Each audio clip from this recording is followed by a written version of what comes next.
With Ace's departure, the arrival of Professor Bernice Summerfield as the Doctor's new companion, and the abandonment of the miniseries structure, the Virgin New Adventures entered a new stage of its development, which meant a potential influx of new readers, which meant readdressing some of the series' core values. For example, just how adult-oriented are the New Adventures anyway? Sure, this series started with the Doctor teaming up with a giant, roided-out rapist who gropes 13-year-old girls, but the series seemed to be pulling back from explicit material like that. In the last book, sexual encounters were implied, but not shown to the reader, and the language in these books never exceeded what could be considered a PG-13 rating. They even started removing the too broad and too deep descriptor from the back covers. Sure, it was a hip selling point back in 1991. There was still a solid chance of Doctor Who returning to television, and too broad and too deep was a good way to help make the books distinct from whatever ended up on the BBC. However, by the end of 1992, Doctor Who's return seemed to be a lot less likely. There wasn't even any clear sign that anything was going to happen on the show's 30th anniversary in 1993. It seemed very likely that these books would remain the primary source for new Doctor Who stories for the foreseeable future, and perhaps they should, dial things back a bit, make their product a little more family-friendly to be more accessible to the kids. I'm just playing with you. In this book, we have a short but explicit sex scene, 14 uses of the word fuck, and the Doctor getting blackout drunk. This is Transit by Ben Aaronovitch.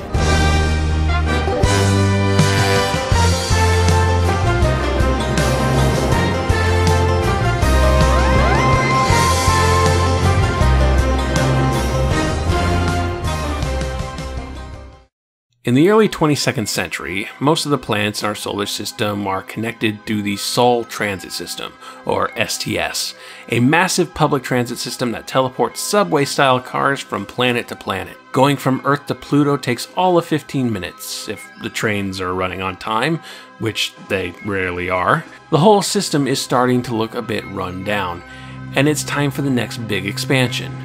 Make it bigger, make it better. The next step is to connect to another solar system, specifically Arcturus, 36 light-years away. The opening of the Arcturus line is a major event, something that will make intergalactic travel cheap and accessible to just about anyone. It's so big the President of Earth shows up to give a speech. Unfortunately, when they turn on the machines, some kind of alien force comes through the portal, killing everybody in the station, turning their bodies into blue goo. Something is now loose in the STS, moving from station to station, planet to planet. The Doctor arrives in the middle of all of this, and rather quickly becomes separated from the TARDIS and Benny. He meets up with a young woman named Kadiatu, a student at Lunarversity. That's a university on the moon. Cute. Kadiatu has problems of her own. She got roped into a local drug deal, but in the process had a one-night stand with Blondie, one of the floozies, whom can be accurately described as commando repairman for the STS. When Kadiatu woke up the next morning, she found the money she was supposed to deliver stolen. Thinking Blondie stole it, she starts hopping from planet to planet trying to track him down, with the Doctor along for the ride. At the same time, Bernice Summerfield has found herself on the slums of Pluto, and she's acting a bit odd. She teams up with some prostitutes to overthrow the local crime syndicates, and in the process, cause mass riots. Why is she acting so weird, and what could possibly be her end goal? One of the opportunities the Virgin New Adventures allotted writers was the chance to write Doctor Who into genres that had not been considered for television. In this case, Transit is full-blown cyberpunk, complete with antisocial types touting cybernetic implants, massive class divides that are rapidly breaking down, artificial intelligences, and megacorporations. There's a bit more planet hopping than your typical cyberpunk story, but it is, without question, the most Doctor Who has dabbled in the genre, which is kind of surprising. Doctor Who was still on television when cyberpunk was at its height. Blade Runner came out in 1982, William Gibson's Neuromancer was published in 1984, Doctor Who had time to adopt the genre for television, and heck, it'd probably be cheaper than all the spaceship stuff the show usually does. Put some chrome on some people, throw some trash and graffiti on the set, and boom, cyberpunk. You could argue that since the show had such a small pool of writers, it was going to depend on if anyone actually wanted to do cyberpunk. But there were people who wanted to do cyberpunk. Ben Aaronovitch had originally pitched Transit as a television story, and it might have been made had the show not been cancelled. The show was already leaning towards a more anti-authoritarian punk attitude with Andrew Cartmel as script editor, and things like the Happiness Patrol definitely had the themes of cyberpunk, if not the aesthetic. Bubblegum punk, I suppose. Cartmel's own novel for the Virgin New Adventures, Cat's Cradle Warhead, was semi-cyberpunk, cyberpunk adjacent, a setting that was about a decade away from being full-blown traditional cyberpunk.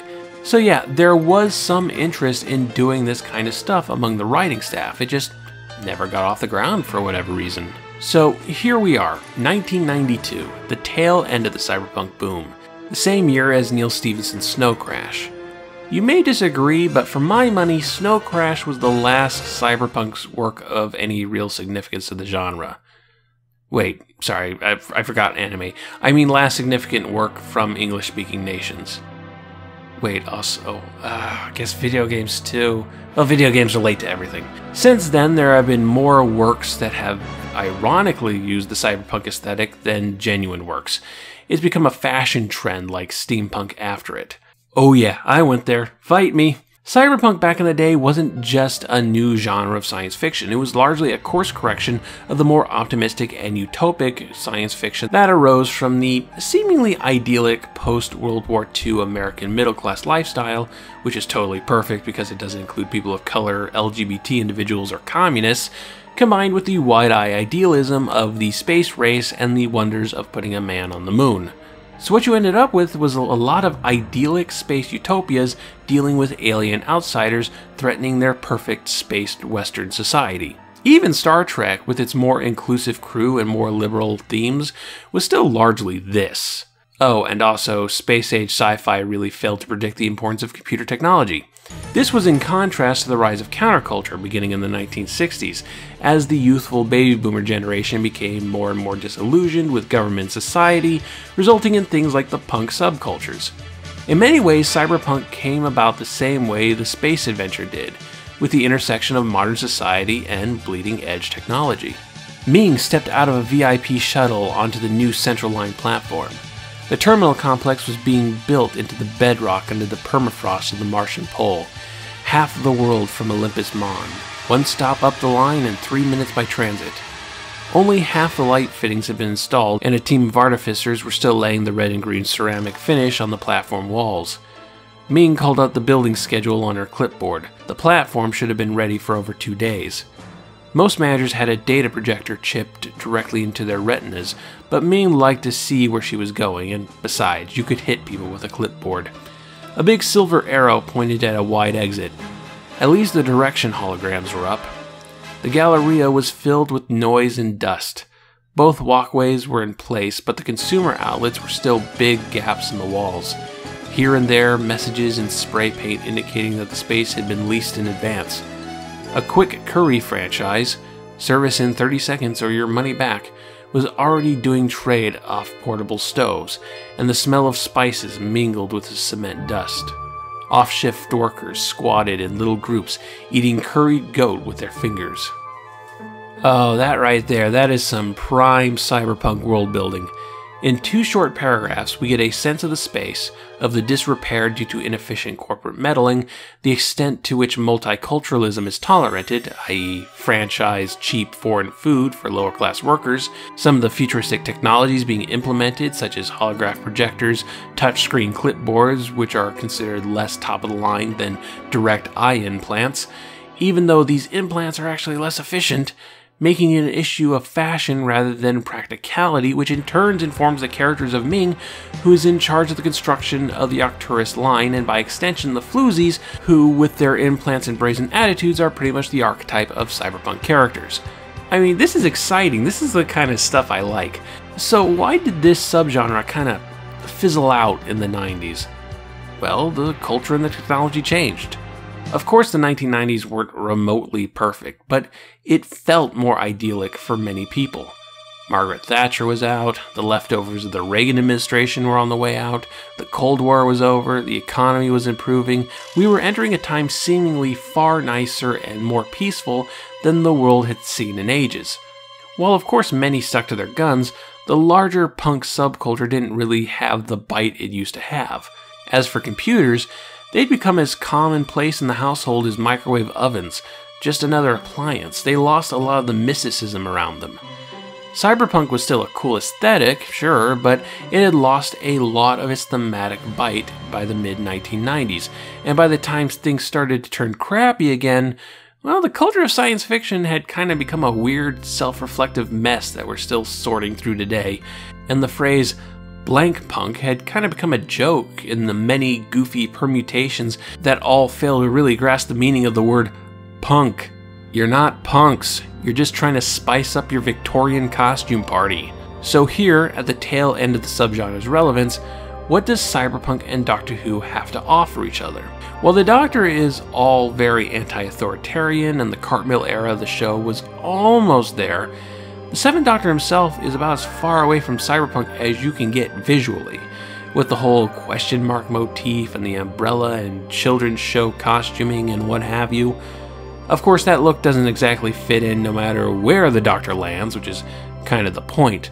The big crossover here is really the use of a space London Underground as a setting. Doctor Who has a long history with the London Underground and evil aliens hiding beneath the city, from robot yetis to giant rats, and a rundown future subway fits the cyberpunk aesthetic pretty damn well. Doctor Who also gives this cyberpunk world a pre-established backstory to play off of. For example, the STS is actually an extension of a teleportation technology developed in the Doctor Who story The Seeds of Death, which involved a conflict with the Ice Warriors, who live on Mars and are among the most interesting Doctor Who antagonists for a reason I'll save for later. They're gonna get their own books soon.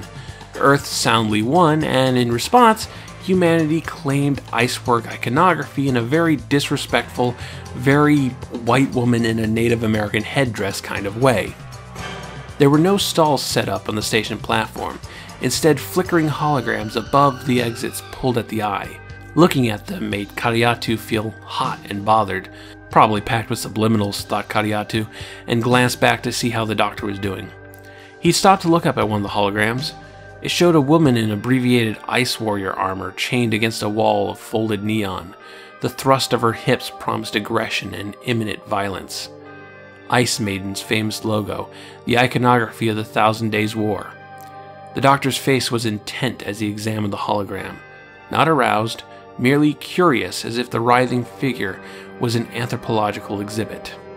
As great as this is in terms of giving this setting texture, I think it's hilarious that they even tried to pull off the whole sexy Ice Warrior thing.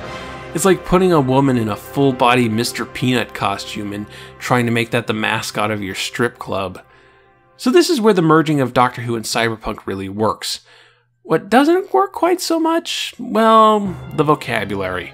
The sheer amount of slang, characters, and locations is laid on so thick the book felt compelled to have a 2-page glossary in the back, which is not comprehensive, and honestly I think it's kind of a cop-out.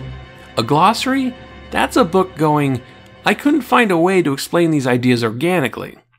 And it can really ruin the flow of reading if you have to suddenly flip to the back of the book because you have to figure out what cat food monster means in this setting. This is where the Doctor Who companion as audience surrogate thing would usually kick in, but with Bernice Summerfield MIA for most of the book, and we'll get back to that, there's nobody to serve that function, so the readers are going to have to do their homework to keep up.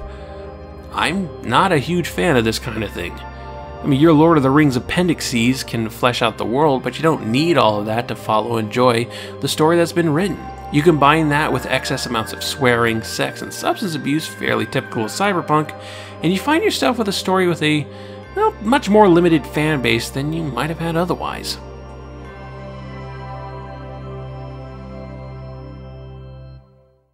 Ben Aaronovitch was born in 1964 in London, and came from a family full of people with their own Wikipedia pages. His father was economist Sam Aaronovitch, a senior member of the Communist Party of Great Britain, contributor to the magazine Marxism Today, and wholly anti-Thatcher. Man, Christmas must have been fun in that house. His brothers include actor Owen Aaronovitch and journalist David Aaronovitch, so a lot of creative and political personalities bouncing off each other. After graduating high school, Ben Aaronovitch started writing and submitting scripts, one of which caught the attention of script editor and producer Caroline Alton. She ultimately didn't go with it, but noticing Aaronovitch's interest in science fiction, she pointed him towards the Doctor Who creative team. I didn't even know Doctor Who was still on. You gotta remember that it hadn't been on for a while. There'd been a gap before it came back with the trial of a Time Lord, and I'd lost track of it. I was never really a fan of the program. I was never aware that there were conventions or a fan network until I actually became involved with Doctor Who. The first 2 scripts Aaronovitch submitted were ultimately rejected for technical reasons, though Andrew Cartmel rather liked them. They included something called Nightfall and the first version of what would eventually become Transit. Then, out of the blue, Cartmel called up Aaronovitch, told him that they're going to make a Dalek story, and we want you to write it. Which back then was kind of the biggest gig you could get in Doctor Who. The Daleks were the show's most recognizable and marketable villains. Very few writers actually had the chance to write for them, and here they were passing off to a guy who had yet to get anything produced. And good thing too, because Remembrance of the Daleks is fantastic. A nod to the show's history that made the Daleks threatening again after the last few Dalek stories kind of flopped around like fishes. It also created a lot of mystery around the character of the Doctor, suggesting that his initial arrival to Earth with his granddaughter Susan had ulterior motives, that he's been lying to everyone around him for centuries, that he's far more than just another Time Lord. Ben Aaronovitch is the third and final architect of the Cartmel master plan. The ideas introduced here would be central to the master plan mythology and, by extension, central to the mythology of the Virgin New Adventures. These ideas were further expanded upon when Aaronovitch wrote the novelization for Target, introducing a character known as the Other, whom we saw back in Cat's Cradle Times Crucible, as well as a character named Kadiatu. Not the Kadiatu in this book, but an ancestor with the same name. Aaronovitch would go on to write Battlefield, which, yeah, is pretty flawed, no small part due to the fact that it was written as a 3-episode story that got expanded into 4 episodes, but I'm still rather fond of it. And then Doctor Who was cancelled. Aaronovitch would follow Cartmel to the show Casualty, the medical show where everyone gets sad and then dies horribly. He also became a reoccurring writer for Jupiter Moon, a science fiction soap opera set on a space station orbiting Callista, one of Jupiter's moons, hence the title. I tried to watch some of it, and man, it is a capital S soap opera first and foremost, with a huge cast of characters you need a chart to keep track of, and typical trite soap opera drama, just occasionally there's also a space anomaly. Aaronovitch and Cartmel also co-wrote a Doctor Who stage play called Doctor Who: The Ultimate Adventure, and it was going to be the most bonkers, over-the-top thing to hit the theater scene until Spider-Man turned off the dark. The story reportedly featured the secrets of Stonehenge, space pirates, a race of insectoid samurai, and something called a data vampire. It was never produced for very obvious and probably good reasons, though Terrence Dicks would end up writing another play with the exact same name that was performed. We'll talk about that one in a future episode. And then there was Transit. After failing to get it made for television, Aaronovitch then pitched it as a comic story for Doctor Who magazine, but that didn't take off either. Finally, the Virgin New Adventures showed up, and here was Aaronovitch, experienced and with a developed pitch all ready to go. And here, ladies and gentlemen and non-binaries, is the most adult moment in Doctor Who. Zamina bought herself a bag of cola nuts at Tibsy Central before grabbing the Charkov-Warazawa London feeder train. She chewed through 2 while waiting for her Central Line connection at King's Cross. The bitter nuts helped keep her awake and take the semen taste out of her mouth. For full context, that character is a prostitute going home from work. We don't get to read the acts that resulted in that semen taste, but even an implied blowjob might seem kind of out there for this series. That's one more blowjob than we've had before. Between that kind of thing and all the swearing, there was a substantial backlash against this book back in the day. Doctor Who is for children. Doctor Who doesn't swear. Doctor Who doesn't involve sex. The Doctor doesn't get drunk. It wound up receiving the most negative review Doctor Who magazine gave to a Virgin New Adventure up to that point. The magazine's then editor, Gary Russell, was even nicer to Time Worm Genesis, the book where the Doctor tells Ace to stop complaining and get sexually assaulted. So, was this reaction justified? Well, the first thing we should probably figure out is if this stuff was done well. Is it respectful or is it exploitation? Well, first off, it's not pornographic. The one sex scene in this book is short and broadly descriptive. I wouldn't consider it pornographic by any stretch. There are prostitute characters here, and what's nice is that the book doesn't demonize them. It doesn't consider how they make their money morally wrong. It still goes about saying that it's a shit job, though. The reason behind the notorious taste of semen scene is that I had two characters who were prostitutes and didn't want to glamorize that. It can become glamorized if you don't talk about what a horrible job it is. That one line, and that's all it is, lets you know that she's doing a really horrible job. It's not a nice life. It's very important you follow that, because if you don't understand how horrible life is in the shop, you don't understand how easy it is for Benny to start a riot there. The swearing only feels excessive in the sense that it's any swearing in a Doctor Who story. 14 fucks in total, which is, pretty low for your typical cyberpunk story. Punks don't tend to have a filter, you see. It's still 14 more than you'd find in your typical Doctor Who story, but here's the thing you have to consider. No television shows were saying fuck. Doctor Who wasn't swear-free because it was some squeaky clean program for toddlers. It was swear-free because it was on mainstream television. It's not on mainstream television anymore. It's in books. So why not at least try to see if stories with swearing even works? A lot of the pushback against this book back in 1992 was very, won't somebody think of the children? Which is not actually a legitimate criticism. Besides, how many small children that we have to protect were there in 1992 that A, had the disposable income to buy their own books, B, wanted to read a 300-page novel, and C, were interested in a franchise 3 years after its cancellation? Oh, and the third Doctor was a wine connoisseur, and the fourth Doctor drank beer. There's a precedent for the Doctor drinking alcohol. Seeing this stuff in Doctor Who could be initially jarring, I suppose, but the Virgin New Adventures had made their mission statement clear early on. Did you think they wouldn't go this far? Why are you surprised? That's what I thought the point was. It was a Doctor Who book, very much a Doctor Who book. You can't stretch it far enough. Doctor Who has always fed on other genres. Transit fed from me trying to go beyond cyberpunk. Am I gonna push Doctor Who as far as it can go? Damn right I am. Doctor Who is for pushing as far as it'll go. People forget that. They only see the institution. I mean, obviously, we all have our own limits. We have our own comfort zones. And if something turns you off from a work, then that's fine. You don't have to read it. But the backlash against this one was pretty damn silly. It's not supporting some sexist ideology. Adults are having consensual sex. It's not supporting hate speech. Some supporting characters say fuck a few times. The issue is not that there is something morally wrong with the book. It's that it's rated R. And I can't give two craps over that. Not that there aren't legit criticisms to be made. For example, Professor Brittany Summerfield, the new companion whom we're still meeting and learning things about, is almost a total no-show for the book. Oh, she's physically there, but after getting separated from the Doctor, she ends up getting possessed by evil alien forces and starts inciting riots. Why do that? Especially when she could have been that audience surrogate that would have eliminated the need for a glossary. Well, the reason for that is kind of interesting.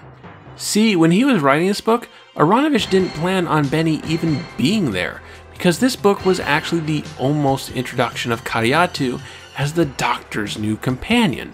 When it was decided that Ace was going to leave the TARDIS, Peter Darvill Evans held tryouts to find a new book-exclusive companion. 3 authors pitched their ideas for a new companion. Obviously, Paul Cornell won with Benny. Aaronovitch, in turn, pitched CtW. The third pitch, well, what a mortal hand or eye dare frame thy fearful symmetry, we'll get to him in 2 books' time. Love and War was always going to be the book where Ace leaves, but Aaronovitch had to write Transit under the assumption that the Doctor was traveling alone and that CtW would leave with him at the end. When it was decided that that wasn't the case, Aaronovitch then had to rewrite it under a much tighter deadline to include a character he didn't really know. So sidelining Benny in this fashion was probably the least clumsy way of pulling this off. That doesn't make it any less jarring or confusing, it still hurts the story overall, but the reason is understandable. It also explains why the material involving CtW is the most engaging stuff in the whole book. The alien presence in the subway, it's fine, but I'm far more interested in the story of a scientist warrior getting involved with the subway mafia and turning to one of her West African folktale heroes for help. And that hero is the Doctor, of course. See, here's where it gets really fun. Her full name is CtW Lethbridge-Stewart, as in she's a descendant of Brigadier Alistair Gordon Lethbridge-Stewart, one of the most beloved reoccurring characters from the series. It turns out, years before he even met the Doctor, that Lieutenant Lethbridge-Stewart was stationed in Sierra Leone, where he became briefly intimate with a local woman and, unbeknownst to him, started a line of Lethbridge-Stewarts in Africa. In 2006, his granddaughter, also named CtW, this being the CtW mentioned in Remembrance of the Daleks novelization, wrote a book about UNIT and his grandfather's adventures there, and over the next century, those stories were passed down as oral history until they became the bedtime stories for little girl CtW. In the rainy season, when the rain rattled off the corrugated iron roof, CtW would sit with her father and listen to his stories. Many of them were about the first grandfather and his adventures with the Shirl, back in the old days when the family lived on an island in the north. The Shirl was like Mr. Spider, facing danger with guile and cunning, always outsmarting his enemies. When CtW grew up, she wanted to be like the Shirl, but her father said no, only the Shirl is like the Shirl. So CtW grew up with the stories about the metal giants, the wicked machines, and the spiders that could think. Later, in the vast history archive under the Stone Mountain by the KLA Plains on Lunar, she learnt that every last story was true. In the language of her parents, Shirl was the word for medicine man, for magician, for doctor. This led to her intensely studying the actions and history of the Doctor, which led her to look into the science of time travel, and she's actually pretty close to figuring it out, centuries before humanity supposedly would.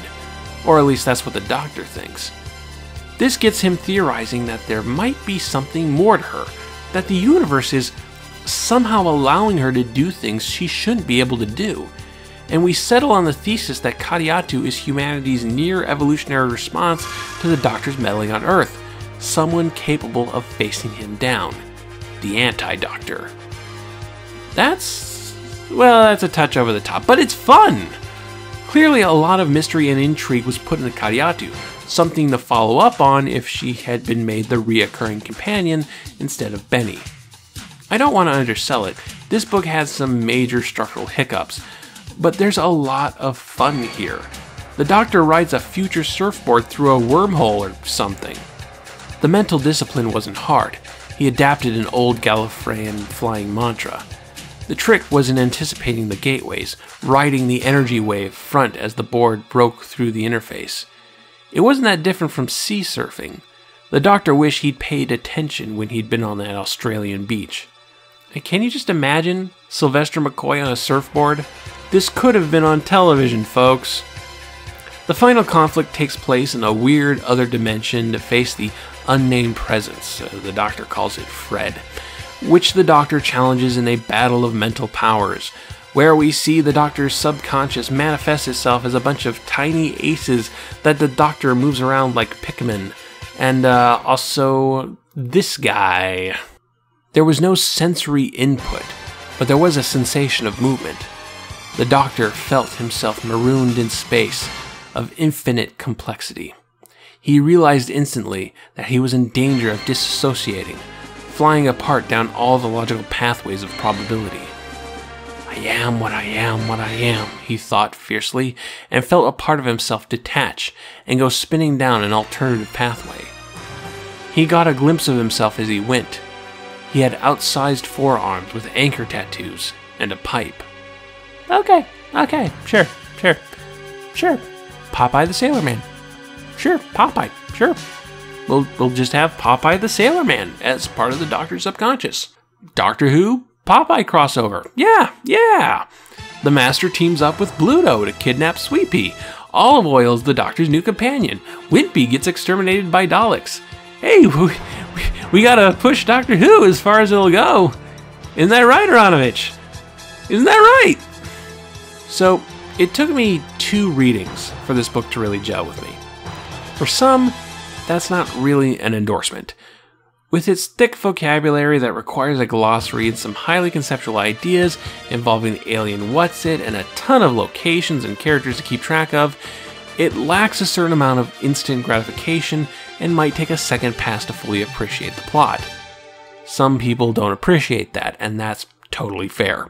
We have a limited time on this earth, and reading a goofy, out-of-print, expensive Doctor Who cyberpunk novel twice might not be the best use of that time.